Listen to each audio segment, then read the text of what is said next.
Hey guys, this is JJ, and today we're taking a look at Titans Return Gnaw.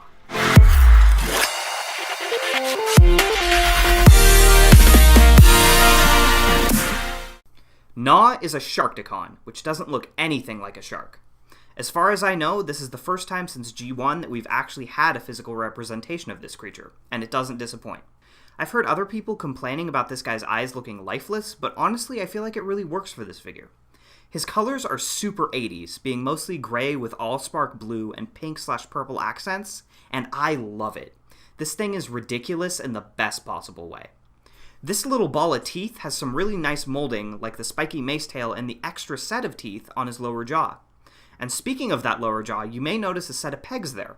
That is for his Titan Master gimmick, in which you peg a Titan Master in and close Gnaw's maw around them to simulate him gobbling them up. Gnaw has a ball joint at the knee, a ball joint at the hip, he's got an up and down hinge at the arm, the shoulder more specifically, and his mouth can open up about that far. To turn Gnaw into his robot mode, first remove his mace tail, then bring his arms up to about that far.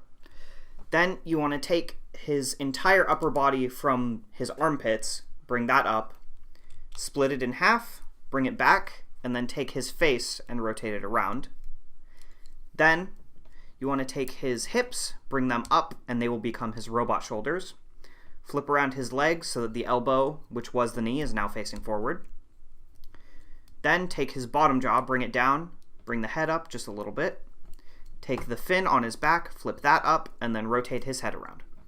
And that's Gnaw in his robot mode. Gnaw has a very squat and portly robot mode, which I like quite a bit. His head sculpt is very unique, and I dig his spike mohawk and triangular red eyes a lot. I also appreciate the fact that the fin tries so hard to fill in the gaping hole in his back, even if it didn't exactly work out. Even though this figure looks great for the most part, I do have a few small issues with it. Foremost being the fact that his back is way too flat, to the point where it looks unnatural. I also wish that the designers had been able to give him a waist joint, but that isn't really that big of a deal in my opinion. As far as features go, his tail can be plugged into either each hand or each forearm as a mace, which is a nice touch. So for Gnaw's robot mode articulation, he's got 360 at the head, he's got a completely unhindered ball joint at the shoulder and the elbow, and also the hip, and his knees can go about 90 degrees, but if you untransform the beast mode head a little bit, you can actually get about 180. I love this figure, so much so that he's probably my favorite Legends class figure in the entire toy line. Although I can understand that his strange appearance in both modes can be a little off-putting to some people.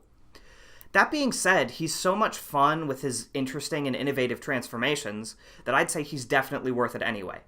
See you guys next time when we take a look at Titans Return Highbrow.